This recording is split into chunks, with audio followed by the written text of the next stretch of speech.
Olá pessoal, tudo bem com vocês? Sejam muito bem-vindos ao nosso canal Tenho Direito. Estamos com novidade no dia de hoje, o nosso primeiro podcast. É isso mesmo, muitas pessoas estavam na expectativa de um dia isso acontecer, né? Ter um podcast aqui no nosso canal e eu tenho um convidado muito especial para o dia de hoje aqui no nosso podcast Tenho Direito, nosso primeiro podcast. Então, como é o primeiro, eu já quero pedir a sua colaboração. A sua ajuda vai ser fundamental para esse lindo projeto que nós estamos iniciando. Então, deixa o like aí, já vai deixando uma voadora no joinha, compartilhe esse vídeo, compartilhe essa live que está acontecendo agora com mais pessoas, compartilhe essa live aqui no Instagram, nos grupos de WhatsApp, para que mais pessoas tenham acesso às informações que nós iremos trazer aqui.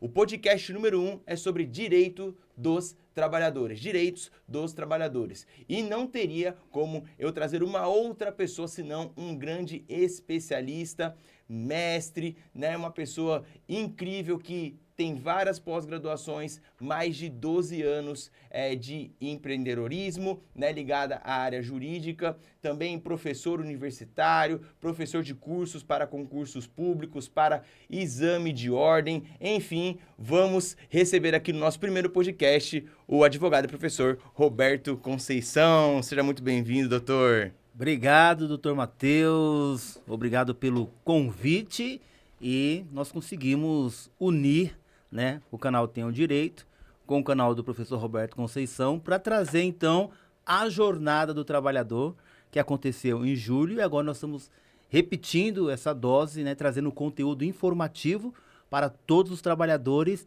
e obrigado por a gente conseguir organizar este evento, a Jornada do Trabalhador, dentro do canal Tenho Direito. Eu que agradeço muito a abertura que o canal Tenho Direito trouxe para poder trazer esse conteúdo informativo para todos os trabalhadores. Isso aí, bacana. E para quem não te conhece, qual que é o seu YouTube, qual que é o seu Instagram? Se puder falar pro pessoal aí, como que o pessoal acessa o seu Instagram e como que o pessoal te conhece no YouTube também.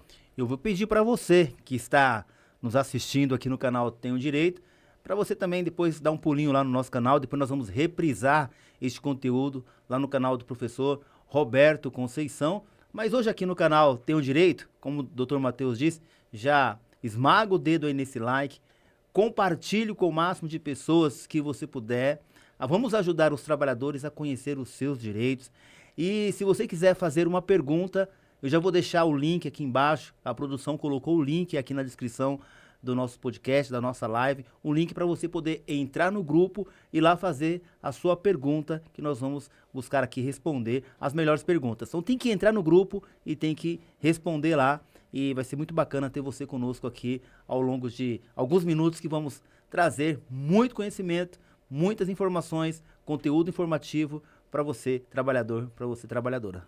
Isso aí, já tem algumas pessoas chegando aqui na nossa live. Tem a Elaine, Valdenice, tem a Emília, tem a Rose Santos, tem a Michele Leles, então muita gente já chegando. Enquanto o pessoal vai compartilhando esse conteúdo nas suas redes sociais, e nós vamos entrar aqui em perguntas e respostas sobre os direitos dos trabalhadores, eu queria ouvir um pouquinho do doutor, como que foi essa última semana, né, com diversos eventos, reconhecimentos a respeito da sua pessoa como advogado e professor, e também a respeito da pessoa jurídica Roberto Conceição, da empresa Roberto Conceição, advogados associados. Teve a premiação, né, da OAB, 39ª subseção de São Bernardo do Campo, né, e também a prefeitura, nós tivemos aí uma comemoração lá do Dia do Advogado na Câmara dos Vereadores, né? Me conta um pouquinho como que foi esse evento, né? E também eu vi que o doutor gravou um conteúdo lá na TV Justiça, no Saber Direito, né?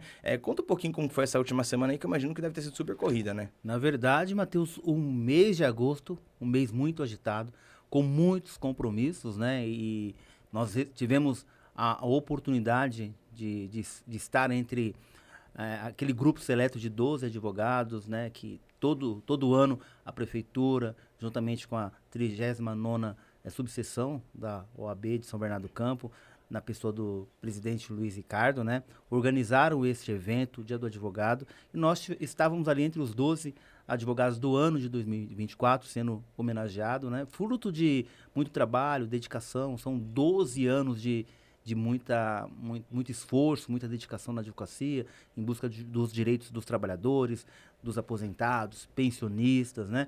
Então foi um momento muito importante, muito emocionante, né? E logo em seguida recebemos o convite da TV Justiça, ali do STF, para ministrar 5 aulas de Direito do Trabalho. Isso aconteceu agora na última segunda-feira, dia 19 de agosto, então nós estamos bem cansados. E ainda mais essa agenda aqui. Então, é bem corrido, mas uma vez um aluno me perguntou. Eu estava aqui em São Bernardo do Campo, eu tive que fazer uma viagem para Minas Gerais e para ministrar algumas aulas lá para a OAB, para o exame de ordem. E um aluno me perguntou, porque né, um determinado aeroporto ficava muito longe aonde ia ministrar a aula. Eu cheguei à noite, estava bem cansado. Falei, professor, por que você caminhou tanto? Que te faz caminhar tanto para ministrar essas aulas aqui? E isso marcou muito a minha vida, porque eu disse, é propósito. Quando você tem um propósito em contribuir, em desenvolver pessoas, ajudar pessoas, até mesmo por conta da minha origem, né? Então a gente tem que sempre trabalhar, sempre lutar, sempre buscar posição no mercado, empreender, buscar recursos, enfim. E aí a gente tem esse propósito muito forte, né? De contribuir com o outro, de poder desenvolver, e isso é propósito. E ter um mês agitado é propósito. A advocacia é pra gente corajosa, né? Com certeza. Não é uma atividade fácil, né? Não é fácil. Muita responsabilidade. E esse reconhecimento, né, da 39ª subseção do AB, que fica aqui em São Bernardo do Campo, juntamente com a Prefeitura, com a Câmara dos Vereadores, mostra a seriedade, né, que tem a empresa Roberto Conceição Advogados Associados, né? E com base nisso, tudo que o doutor acabou de falar, que é a questão de ser uma profissão que tem como intuito, né, o propósito de ajudar pessoas, nós já recebemos algumas perguntas aqui para ajudar essas pessoas a terem acesso à informação. Sim. Porque muitas pessoas têm os seus direitos violados porque elas não têm acesso à informação, não têm acesso ao conhecimento. E, de alguma forma, essa gama de informações que nós adquirimos em 5 anos de graduação, mais a pós-graduação, não dá para você exigir que a população, né, os cidadãos tenham acesso a toda essa gama de conteúdo. Então, acredito que esse primeiro podcast é uma forma de contribuição para que as pessoas fiquem sabendo dos seus direitos e não sejam aí burladas, né, pelos empregadores, pelas autarquias, né, INSS, entre outras instituições aí que utilizam da vulnerabilidade dessas pessoas para burlar os direitos, né? Então, a primeira pergunta que eu tenho aqui é a seguinte, ó. Dr. Matheus e Dr. Roberto, eu quero sair da empresa, mas eu não quero pedir demissão. O que eu tenho que fazer nesse caso? Então, a pessoa ela quer sair da empresa, mas não quer pedir demissão, né? Você que quer sair da empresa, não peça demissão. Olha lá, pessoal, e fala lá. Olha lá, pessoal, e fala. Você que quer sair da empresa, não peça demissão. Você que quer sair da empresa, não peça demissão. Talvez essa insatisfação que te leve ao desejo de pedir demissão é porque a empresa está com algumas falhas. Não paga o fundo de garantia, não deposita o fundo de garantia, não efetuou o registro, não paga hora extra, ou seja, ela descumpre do contrato. Então, quando ela descumpre com o contrato, o empregado fica chateado, fica aborrecido. Então, o ideal é não pedir demissão. Existe um instituto que nós chamamos de rescisão indireta, em que o trabalhador poderá buscar os seus direitos na justiça, porque o empregador está praticando falta grave. Não cumpre com o contrato, não paga o fundo de garantia, e aí ele pode ingressar com essa ação.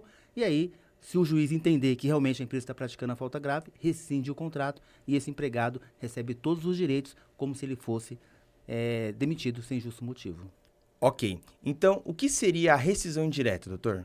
Bom, a rescisão indireta é um instituto onde o empregado pode utilizar, buscando na justiça aplicar uma falta grave no empregador. É quando o empregador não cumpre com as suas responsabilidades, o empregado procura um advogado da sua confiança, ingressa com essa ação na Justiça do Trabalho, o juiz reconhecendo a rescisão indireta, ele terá o contrato rescindido, irá receber todas as suas verbas, saúde e salário, férias vencidas, 13º, vai sacar o fundo de garantia, vai receber o seguro-desemprego, os 40% da multa do fundo de garantia. Portanto, o ideal é que ele ingresse com essa rescisão indireta pela falta grave do empregador e não peça demissão. Legal. Então, no caso, se a pessoa tiver com problemas com a empresa não está cumprindo com as suas obrigações, não está pagando os direitos, ela pode ingressar com essa rescisão indireta para rescindir o contrato e receber todos os direitos como se ela tivesse sido mandada embora. É basicamente isso, né? Isso. Se você está insatisfeito com o seu empregador, porque este empregador não cumpre com as suas responsabilidades, não peça demissão. O ideal é que não peça demissão e sim utilize da rescisão indireta. Este é um instituto que a lei trouxe para que o empregado que esteja sofrendo com esse abuso, essa arbitrariedade do empregador, ele não peça demissão e sim ingresse com ação utilizando aí do instituto da rescisão indireta para que se rompa o contrato e nesse rompimento de contrato, através de uma decisão judicial, esse empregado não fique prejudicado e consiga receber todos os seus direitos. Porque se ele pedir demissão, ele acaba não recebendo o fundo de garantia, o seguro-desemprego, a multa dos 40%.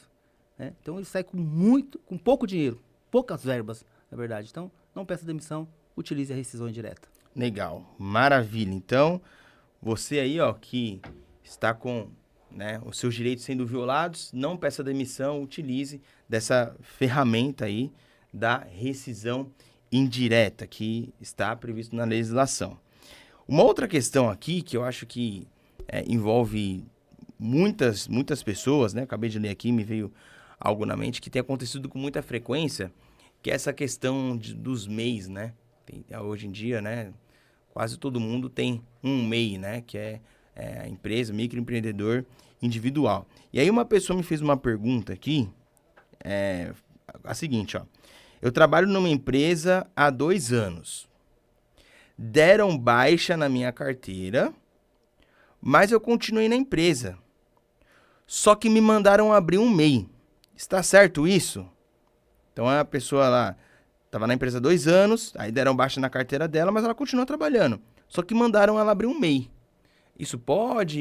Isso viola a legislação ou não? Pessoas que são contratadas utilizando o CNPJ, ou seja, a famosa pejotização, a pessoa é contratada como MEI ou como PJ, mas no seu dia a dia ela é tratada como empregado. Ela tem hora para entrar, hora para sair, ela recebe salário, ela mesmo que presta o serviço e ela é subordinada a esse patrão, a essa empresa. Então, não adianta a empresa contratar como MEI, como PJ e tratar essa pessoa como empregado.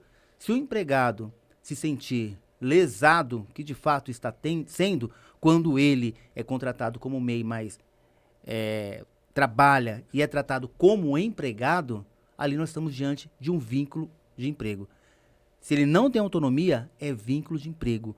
Pouco importa que tenha um MEI aberto, pouco importa que ele seja um PJ, mas se ele não tem a autonomia, ele tem horário para entrar, horário para sair, recebe salário e é subordinado, ele é empregado e poderá pleitear saldo de salário, férias, 13º, hora extra, direitos à convenção coletiva, fundo de garantia, 40% fundo de garantia, aviso prévio e outros direitos. Porque se a empresa utilizar desse artifício, contratando como MEI, como PJ, mas tratar aquele colaborador, aquele trabalhador como empregado, ele deverá receber como empregado.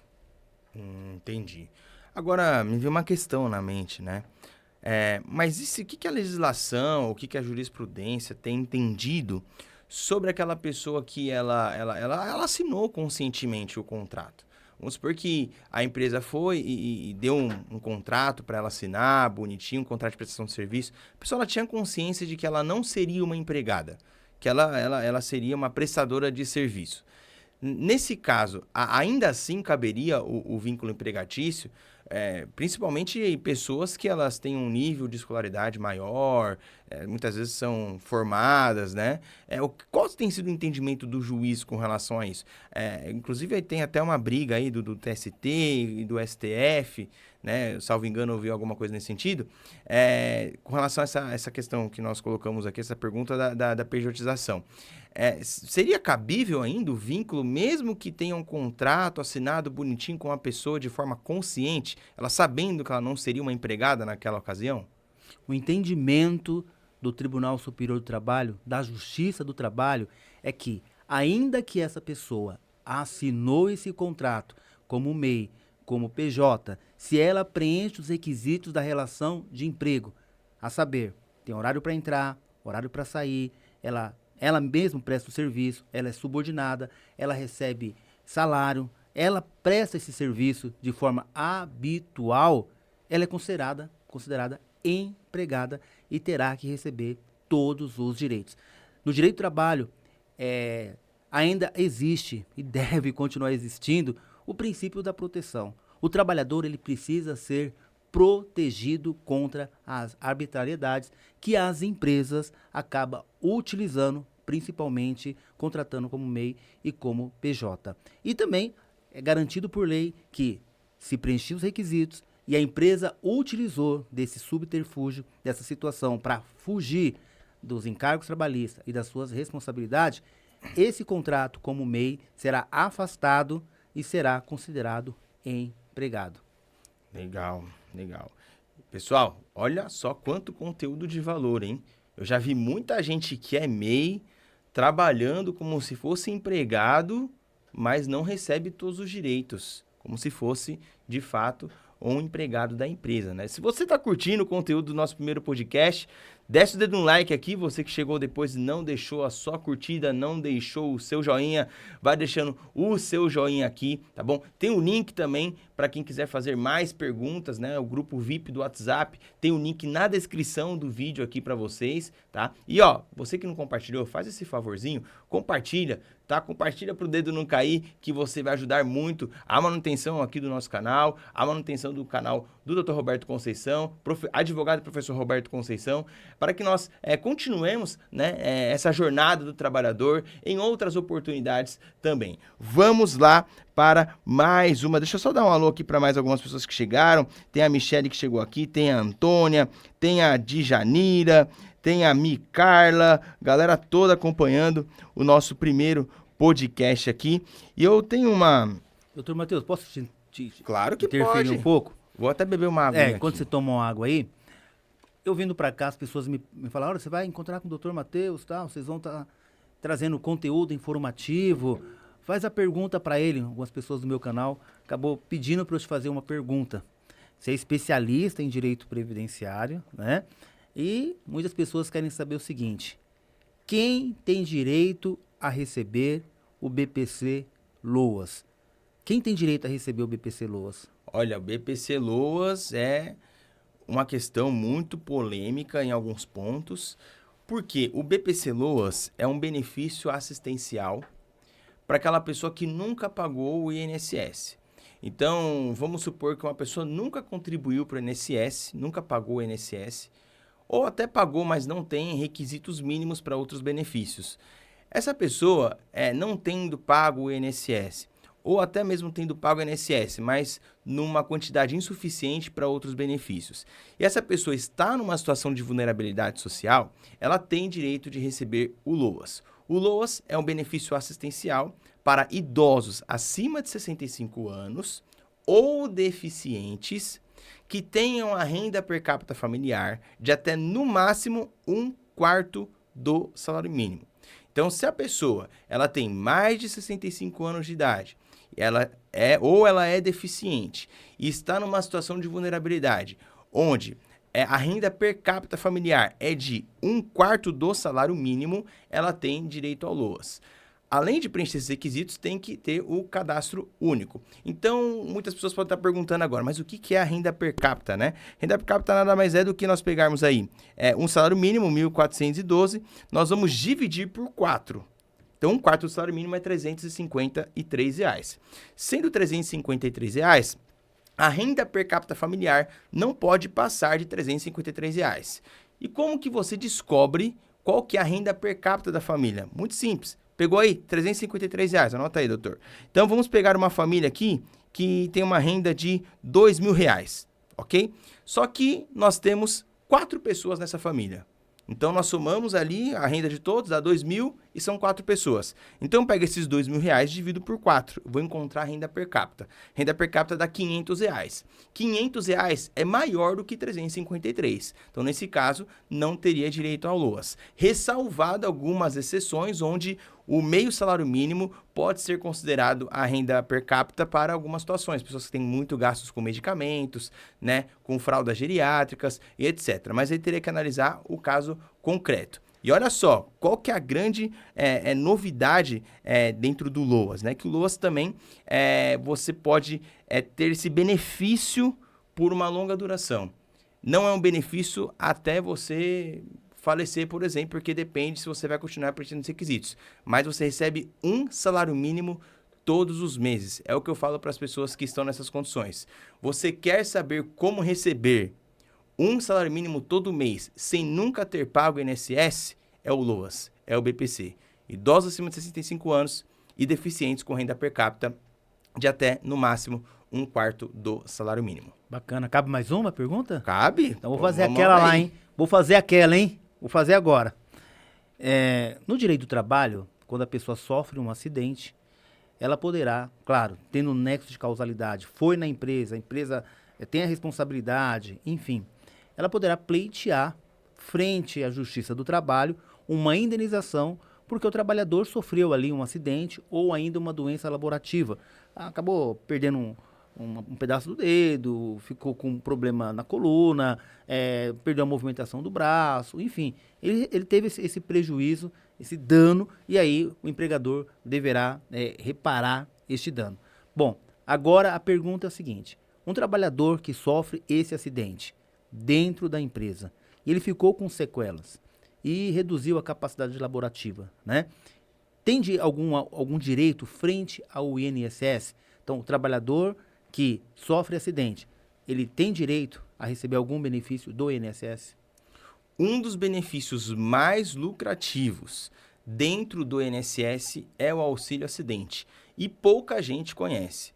O que é o auxílio acidente? O auxílio acidente é um benefício por incapacidade direcionado para aqueles trabalhadores que tiveram, de fato, uma redução da sua capacidade laborativa em decorrência de um acidente, seja ele de trabalho ou não, ou seja, é um acidente de qualquer natureza. Se essa pessoa ela sofreu um acidente, recebeu o auxílio doença espécie 91, que é o auxílio doença acidentário, tem CAT, que é comunicação de acidente de trabalho, tem qualidade de segurado, ou seja, estava pagando INSS, estava registrado, e essa pessoa ficou com sequela, ela pode ter direito a uma indenização do INSS, além de receber todos os meses um valor até que ela se aposenta ou faleça. Então, esse benefício de auxílio acidente é um benefício que pouquíssimas pessoas conhecem. Por quê?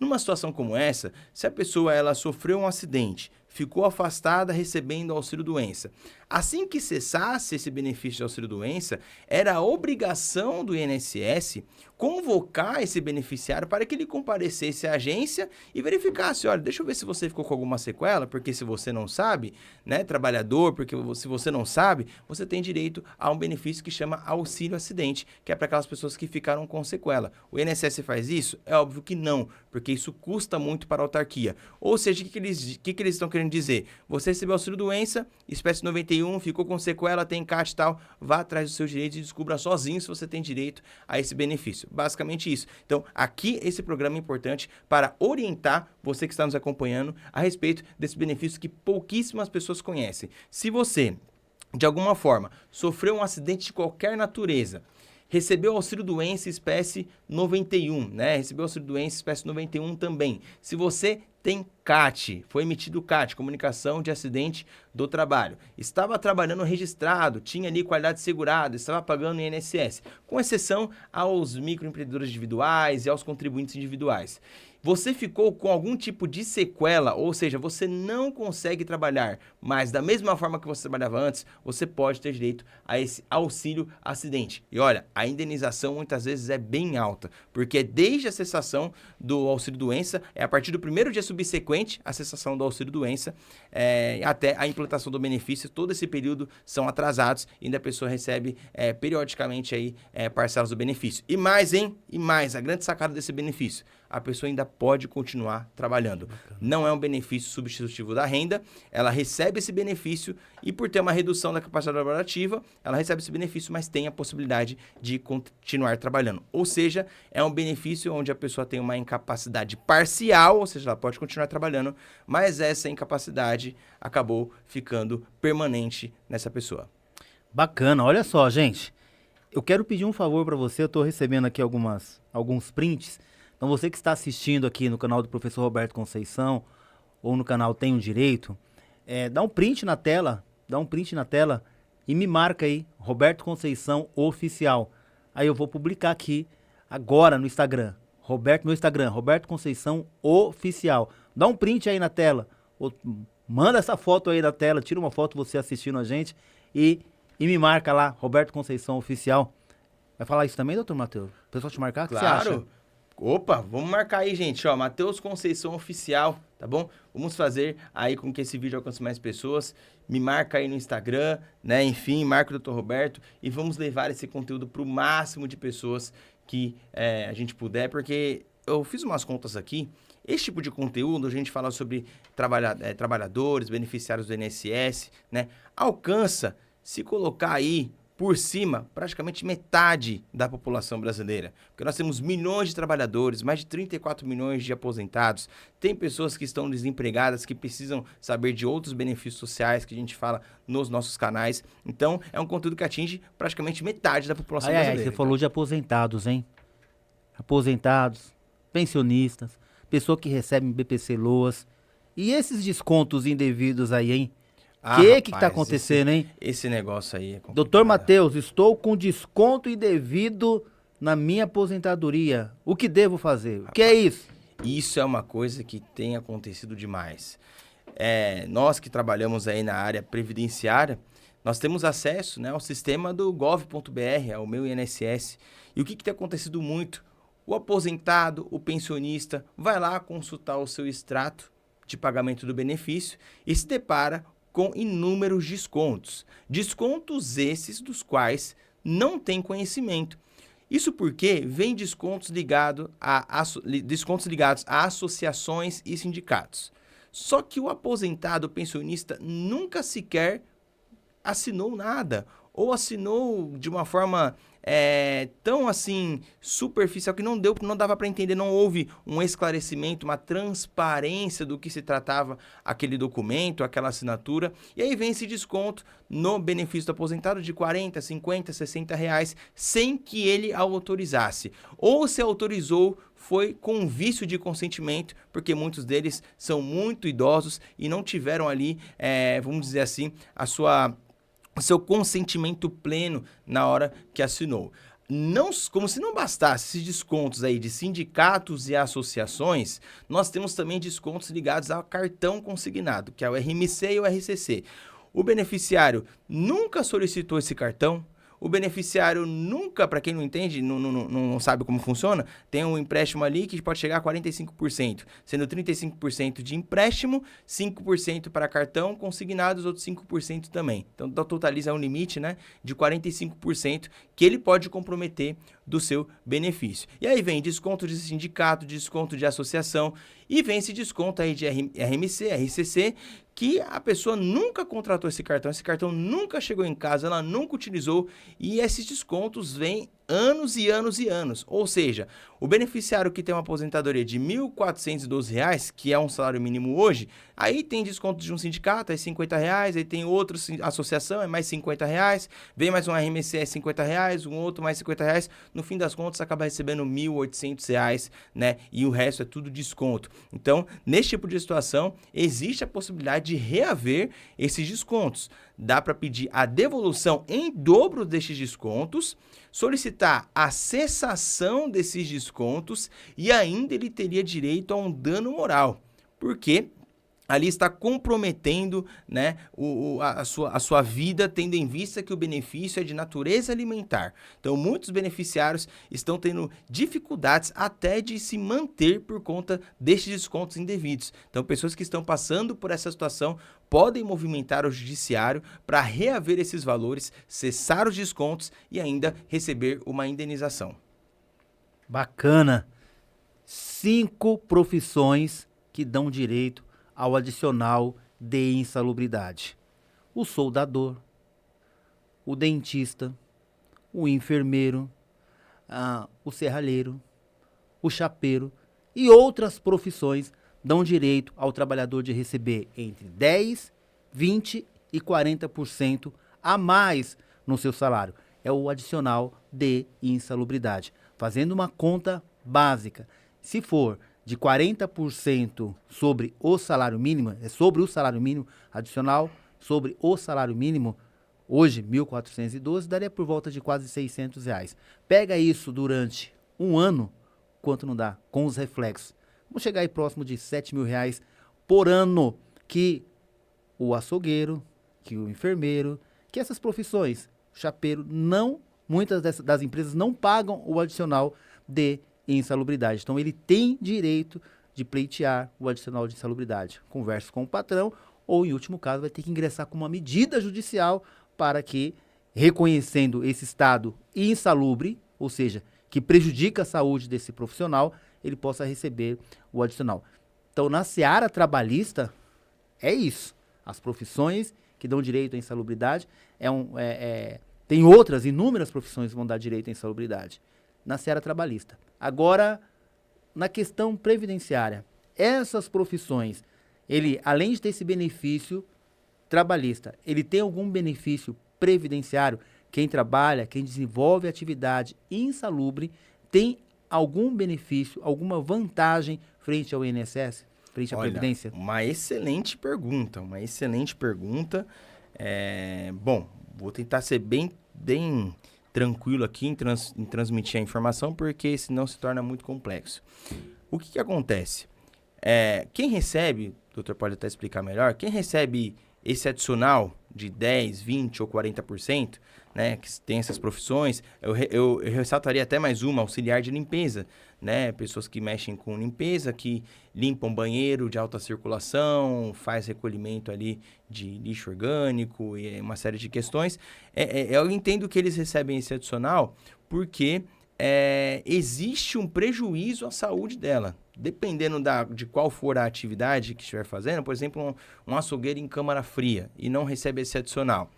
Esse camarada ou essa camarada, vamos dizer que ali, em contato com o frio, a saúde dela vai passar dia após dia sendo mais prejudicada. Isso pode, de alguma forma, reduzir a expectativa de vida dela. Então, esse adicional seria uma forma de indenizar essa pessoa por esse risco que ela estaria correndo. Seria mais ou menos nessa linha, né? No previdenciário, não é diferente. No previdenciário, existe a aposentadoria especial. Antes da reforma, precisava ter apenas tão somente 25 anos de contribuição em atividade especial. A atividade especial é aquela atividade perigosa ou insalubre que a pessoa ela exerce e que causa um prejuízo à saúde dela. Em decorrência disso, a legislação autoriza que essa pessoa se aposente mais cedo, porque ela está tendo contato com agentes que, de alguma forma, estão diminuindo a expectativa de vida dela. Mas e se a pessoa não chegar nos 25 anos de contribuição exercendo atividade especial? Nesse caso, a legislação autoriza que esse tempo de atividade especial seja aumentado em 40% no caso de homens e 20% no caso de mulheres. Portanto, vamos supor que tenha um homem que trabalhou 10 anos com atividade especial. Esse rapaz, esse beneficiário, esse trabalhador, se tem 10 anos exercendo atividade especial, não terá 10 anos, mas sim 14 anos. Ele ganha 40% a mais desse tempo. E se for mulher, 12 anos. porque ela ganha 20% a mais nesse tempo de contribuição, exercendo aí a atividade especial. Como que se comprova isso? Através do PPP, o famoso PPP, que é o Perfil Profissiográfico Previdenciário. Ali vai constar todos os agentes que aquela pessoa teve contato, seja agente químico, físico ou biológico, né? Nós podemos dar exemplos biológicos, nós temos ali diversos vírus, né, bactérias, agentes químicos, nós temos ali diversos agentes químicos, nós temos ali, por exemplo, magnésio, enfim, qualquer outro agente químico que a pessoa teve contato ali, zinco, de repente, né? Tem uma série de agentes químicos que essa pessoa teve contato, que pode entrar no PPP e garantir esse acesso a esse tempo a mais, a esse acréscimo no tempo. E também temos aí agentes físicos, né, como por exemplo calor, frio, né? Nós temos também periculosidade, que é a eletricidade, uma série de agentes que podem configurar esse aumento no tempo de contribuição. Então agora, ó, o que eu recomendo? Presta atenção, gente. Quando a pessoa tiver esse tipo de exercício, de atividade especial, quando ela entrar lá no Meu INSS e ela vai fazer a simulação de quanto tempo de contribuição ela tem para se aposentar, o INSS traz um cálculo, um tempo de contribuição que ela tem quando ela vai se aposentar. Esse número, 99% das vezes, não é um número real para esse tipo de caso que a pessoa tem. Por quê? Porque o INSS não faz esse cálculo de acréscimo no tempo de contribuição. Então, quando você vai lá e faz a simulação, e essa simulação aparece um tempo lá, não considere esse tempo, tá, gente? Não considere esse tempo. Recomendo que essa pessoa procure um especialista em direito previdenciário e faça um planejamento previdenciário para descobrir o real tempo de contribuição que ela tem. Tá bom, então deixa eu te fazer uma pergunta. O que é um planejamento previdenciário? Perguntei, só não posso bater na mesa aqui, né? Ô, diretor, pá, não pode, né? Né? Mas o que é planejamento previdenciário que tanto esses advogados falam? Eu tenho um abraço, inclusive, para a doutora Tati, doutora Nilda, doutora Tânia, lá do nosso grupo de network do BNI, todos os advogados previdencialistas, né? É uma área que eu não me identifiquei muito com ela, e todo lugar que eu vou, diretor, que tem um advogado previdenciarista, os caras falam de planejamento previdenciário. Você já fez planejamento previdenciário? Então, aqui está o homem do planejamento previdenciário, invadir aqui o podcast dele, mas tá tudo bem. O que é um planejamento previdenciário? Vamos lá, gente, ó. O planejamento previdenciário nada mais é do que nós descobrirmos quanto tempo de contribuição esse beneficiário tem, quando ele vai se aposentar, ou seja, qual é o melhor momento para se aposentar e com qual valor ele vai se aposentar. O planejamento previdenciário é a preocupação com o futuro desse beneficiário. É você planejar a aposentadoria dessa pessoa que pagou durante muitos anos o INSS e que não tem a mínima noção de quanto tempo de contribuição ela tem, quando ela vai se aposentar e qual será o valor. Então, a ideia do planejamento é você unir todas as informações previdenciárias que essa pessoa tem, a vida pregressa dela na Previdência Social e encontrar os direitos que ela tem relacionados à aposentadoria. Nós temos diversas regras de transição, sobretudo para a pessoa que ficou no meio do caminho com a reforma da Previdência que veio aí em 12 de novembro de 2019. Então, nesse caso, a recomendação é que essa pessoa faça um planejamento para descobrir em qual regra de transição ela vai entrar, qual será o benefício mais vantajoso para não ser passada para trás e receber o maior valor possível dentro da sua aposentadoria. Depois dessa aí, segue o Dr. Matheus lá no Instagram. Você quer saber sobre direito previdenciário? Pergunte para ele, né? Ficou claro agora, diretor, fazer o planejamento previdenciário? Então segue a gente. Segue aí, Roberto Conceição Oficial. Já tem gente que marcou, que tirou foto, que marcou. Você não tirou foto ainda? Tira foto assistindo, me marca lá, Roberto Conceição Oficial. Matheus Conceição Oficial. Matheus Conceição Oficial é meu Instagram, gente. É isso aí. Agora... E o grupo também, né? O pessoal tá mandando pergunta aqui no chat, mas o nosso grupo tá muito ativo. Nós criamos um grupo para esse evento. O link tá na descrição aqui. Você tem que clicar no link, entrar no grupo e lá você vai poder continuar fazendo as suas perguntas e terminando aqui o podcast, a gente vai lá para o grupo para poder continuar trazendo conteúdo informativo para você. Conteúdo informativo de cunho social, né? É uma situação que a gente está buscando ajudar trabalhadores, aposentados, como é o nome que a gente fala sempre nas nossas lives, né? Objeto social, né? Utilidade pública. Utilidade pública. Eu lembrei Informações agora. de utilidade pública. É político agora? Informações de utilidade pública que nós trazemos aqui no canal.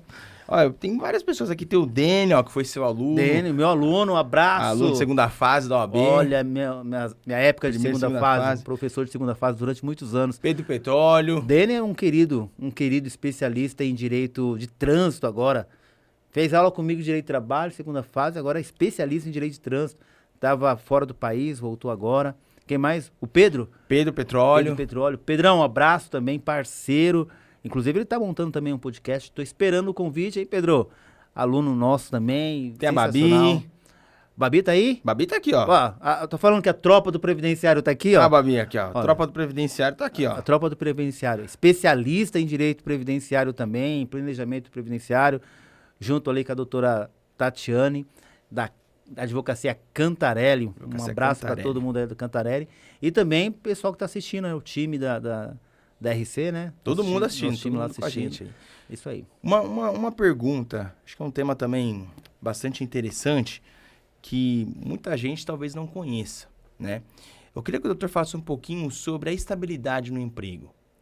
Existe alguma situação ou algumas situações em que a pessoa ela não pode ser mandada embora da empresa? Existe isso ou não tem? A qualquer momento a empresa pode mandar embora? Como é que é isso? Existe essa estabilidade? A gestante tem direito à estabilidade no emprego desde o conhecimento do estado gravídico até 5 meses após o parto. Esse conhecimento do estado gravídico, quando a mulher vai até o médico, ela sai de lá com o ultrassom. E o ultrassom diz, está grávida de tantas semanas, 2 semanas, 3 semanas. Este é o conhecimento do estado gravídico. Não é quando ela informou a empresa, ou quando ela teve conhecimento, ou quando ela avisou o RH. O conhecimento do estado gravídico é quando ela pega ali o seu ultrassom e lá você está grávida de 2, de 3 semanas. Lá atrás, já começou a estabilidade dela. Desde o conhecimento do estado gravídico, com esse exame, até 5 meses após o parto, ela não poderá ser dispensada, exceto se for por justa causa, né? Se for por justa causa, está liberado. Mas se não for por justa causa, o legislador protegeu essa mulher, essa gestante, para ela não ser dispensada. E ainda que ela não esteja registrada, né? Não tem anotação em carteira. Não importa. Ainda que ela avisou o patrão depois que ela saiu da empresa. Se ela saiu da empresa e já estava grávida, se o patrão demitiu ela, ela já estava grávida, ela tem direito a pedir a reintegração. Se a empresa não reintegrar, ela ingressa com a medida judicial, o juiz irá liminarmente pedir para ela voltar, condenar a empresa para reintegrar. Se não reintegrar, a empresa vai ter que indenizar todo o período de estabilidade a título de indenização. É um dos casos de proteção dessa relação de emprego. Legal, legal. E aquele cara que se acidentou lá também? E assim que ele voltou, a empresa pode mandar ele embora? É boa, essa pergunta é boa. Porque acontece muito isso, né? A pessoa sofre um acidente, e aí às vezes a empresa teve culpa no cartório, aí fica aquela situação, né? De repente a empresa sabe que pode ser lesada, aí vai e quer mandar a pessoa embora, né? Ela pode mandar ela embora assim que voltou do acidente ou não? O empregado que sofreu acidente do trabalho ou foi acometido de uma doença laboral, né, que se equivale ao acidente do trabalho, nós conhecemos também como doença laborativa. Se ele sofreu um acidente de trabalho ou tem uma doença laborativa, ficou afastado recebendo auxílio previdenciário, quando ele retorna, ele tem direito à estabilidade. Ele tem uma proteção de 12 meses, de 1 ano. Ele tem essa proteção. A empresa não pode demitir ele ao longo desses 12 meses. E ainda também tem que recolher o fundo de garantia. Tem que continuar pagando o fundo de garantia. Mas, cuidado, não tem estabilidade se for afastado por uma doença previdenciária, uma doença comum, né, que se chama. Agora, se for uma doença do trabalho, sofreu um acidente lá no trabalho, ou uma doença laborativa, e recebeu o benefício do INSS, quando ele retorna, ele tem estabilidade de 12 meses, e a empresa ainda tem que continuar recolhendo o fundo de garantia. Essa é uma estabilidade legal. Poderá ainda a convenção coletiva de trabalho elastecer também esses 12 meses. Aí tem que dar uma olhada na convenção, mas legalmente 12 meses de estabilidade. Ó, essa é boa, esse lance aí do fundo de garantia, muita gente não sabe, hein? Então, Continua. ó, se liga aí, hein, gente. Se você está num período de estabilidade e se você ficou afastado pelo auxílio-doença ligado ao trabalho, então tem que ser o 91. E recebeu aí o auxílio-doença espécie 91, saiba que você aí tem direito a ter a continuidade do depósito no fundo de garantia, né? Então, auxílio-doença acidentário, se o afastamento estiver ligado ao trabalho, a empresa tem que continuar pagando o FGTS, hein? Quanto conteúdo, hein? Quanta Bastante. coisa Tem bacana. mais uma aqui, doutor Matheus, para você, ó. Né, estou me perguntando aqui o que é o pente fino do INSS e se a pessoa perdeu o benefício pelo pente fino do INSS, o que é o pente fino e se a pessoa perdeu o benefício por conta do pente fino, se existe alguma medida judicial que pode ser feita. Tá, Pode ser legal. adotada. Boa pergunta. Pente fino é como se fosse uma reanálise do INSS, se aquela pessoa ainda está na condição de receber o benefício, se ela preenche ainda os requisitos ou não. Geralmente o pente fino está muito ligado aos benefícios por incapacidade, que é o auxílio-doença, que hoje ele é chamado de benefício por incapacidade temporária, aposentadoria por invalidez, que hoje é chamado de benefício por incapacidade permanente, até mesmo o LOAS, geralmente o LOAS deficiente, ou o idoso ligado à parte da renda per capita familiar, né? O auxílio acidente nem tanto, geralmente o auxílio acidente é um benefício que ele tem mais longa duração, não tem tanto pente fino assim. Mas nos outros benefícios, sim. O que o INSS faz? Verifica se aquela pessoa ainda está incapacitada para o trabalho ou não. Agora, qual que é o grande problema? A forma como esse pente fino é realizado, porque muitas vezes o INSS, corta o benefício da pessoa de forma indevida. A pessoa ainda está incapacitada para o trabalho, seja uma incapacidade total ou parcial, ela não tem condições de trabalhar, o INSS vai e corta o benefício. Ou a pessoa recebe o benefício por um tempo, solicita a prorrogação do benefício e o INSS nega a prorrogação do benefício, ainda que a pessoa esteja numa situação de incapacidade. Nesse caso, cabe uma ação na justiça, cabe uma demanda judicial para solicitar a concessão desse benefício, ou melhor dizendo, o restabelecimento desse benefício para quem já estava recebendo, para que a pessoa tenha a sua maneira ali de sobreviver, né? Ter uma forma de subsistência através desse recurso. Então, a pessoa ela pode buscar uma demanda judicial para restabelecimento desse benefício. Agora, qual que é o grande ponto que eu sempre explico para as pessoas, né? O LOAS, por exemplo. O LOAS, ele não é uma aposentadoria. O LOAS não é aposentadoria. O LOAS é um benefício assistencial. Ou seja, se você superar a renda per capita familiar, o INSS pode cortar o seu benefício. O LOAS não garante também o pagamento do 13º. Então, é sempre bom que a pessoa mantenha o cadastro único atualizado com a renda per capita para não ter esse problema no pente fino, né? E nos demais benefícios, sempre entenda que os beneficiários, é importante que eles entendam isso, que o auxílio-doença, né, e o aposentadoria por invalidez tiveram o seu nome mudado justamente porque muitas pessoas achavam que por estar doentes teriam direito ao auxílio-doença. Não, porque tem gente que tem câncer, por exemplo, e não está incapacitada para o trabalho naquele momento. Então não é a doença que gera direito ao benefício, mas sim a incapacidade. Ou seja, se a pessoa estiver numa situação de incapacidade laboral, ela tem direito ao benefício por incapacidade permanente, que antigamente era auxílio, benefício por incapacidade temporária, perdão, benefício por incapacidade temporária, que é o antigo auxílio-doença, e benefício por incapacidade permanente, que é a aposentadoria por invalidez. Então, nós temos esses três aí, né? Auxílio-doença, aposentadoria por invalidez e o auxílio-acidente, que é para aquela pessoa que ficou com sequela. Beleza. Vamos lá, ó. Deixa eu ver se tem mais alguma pergunta aqui. Para quem chegou depois aí, ó, vai deixando um joinha, viu? Vai deixando um joinha aí para fortalecer. Muita gente aqui chegando, né? Nós temos aqui mais pessoas nos acompanhando, né? Ó, tem uma pergunta interessante aqui, né? Não sei, talvez para outros advogados, né? Que estão nos acompanhando aqui. Você, claro que vão sair as suas aulas, né? No Saber Direito, depois, né? Ó, por isso que é importante vocês acompanharem aqui o Dr. Roberto Conceição nas redes sociais. Roberto Conceição Oficial, porque ele vai liberar depois lá o link das aulas, né, para vocês terem acesso a mais informações, a mais direitos. Mas o doutor também é autor de livro, né? O doutor tem algum livro? Essa pergunta aqui é do Pedro. Você possui algum livro que possa auxiliar contra as dúvidas sobre direitos, em especial na área trabalhista? O doutor também é escritor? Poxa, que pergunta, hein? Tem um livro, nós fizemos 2 edições, Estudo Elementar do Direito do Trabalho, né? Esgotado, editora Nelpa, né? E também um xodó, que é Como se preparar para o exame de ordem, que ajudou muitos alunos, né? Isso é uma relíquia, está em casa guardadinho, né? Também esgotado.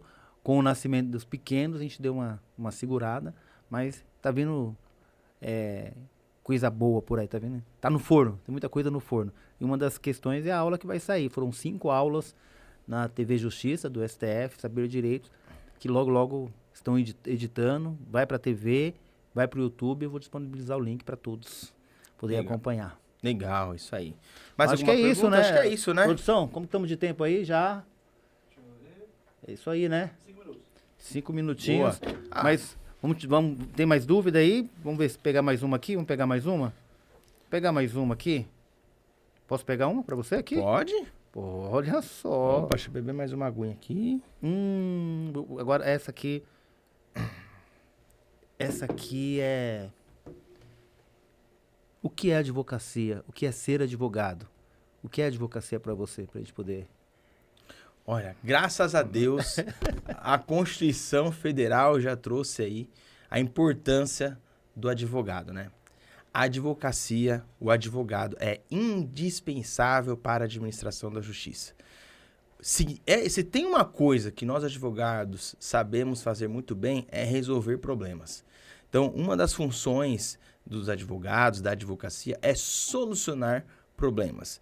Mas não basta apenas solucionar problemas, porque nós sabemos que muitos desses problemas estão ligados à parte patrimonial, está ligado à parte, na área do civil, né? Ligado à parte sentimental também, ligado à parte aí, de saúde, ligado a uma série de questões na vida do ser humano, no qual o advogado tem a incumbência de solucionar aquele problema e de fazer com que aquela pessoa retorne a ter a sua, muitas vezes, dignidade, ou que volte a ter a sua vida social, né, da forma como tinha antes, ou quiçá melhor.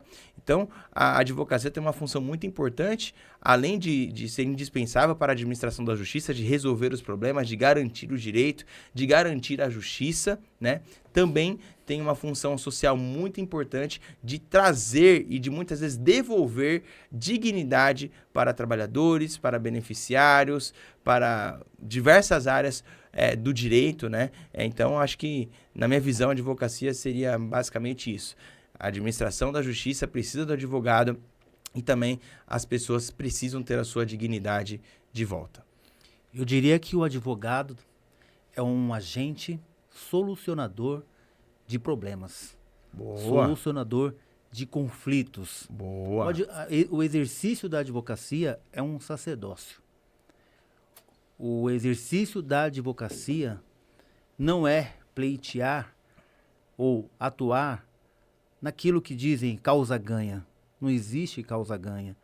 O que existe é uma luta, uma batalha para solucionar problemas que vai proporcionar para o seu cliente tranquilidade, porque não refrigério, né? Acalmar o coração. Então o advogado tem um papel muito importante. Quando o advogado ele assume aquela causa, quando ele recebe aquela procuração, é o cliente entregando para ele um problema. E na expectativa que o advogado ele se esforce se empenhe ao máximo, com técnica, com seriedade, com muita ética, se entregue naquele processo, se esforce ao máximo. O advogado não vai poder garantir o resultado positivo, né? É uma atividade de meio, mas ele pode garantir todos os esforços e dedicação, empenho naquele processo. Então, o advogado é um agente solucionador de problemas. E muitas vezes um agente transformador. Transformador. Também. E tem a função de levar informações, como nós estamos trazendo aqui, informações sociais, informações, conteúdo de caráter informativo, para que as pessoas possam conhecer e saber dos seus direitos. Show de bola, show de Acho bola. que com isso... Quer deixar mais... Essas foram as considerações finais? Considerações finais, já. Eu ia fazer a pergunta, já foi as considerações. vamos. Eu ia fazer, mas depois dessa fica até difícil de... Tem que viajar ainda hoje, viu? Fica difícil. Doutor Né, Roberto diretor? vai voltar para sua residência no interior, né?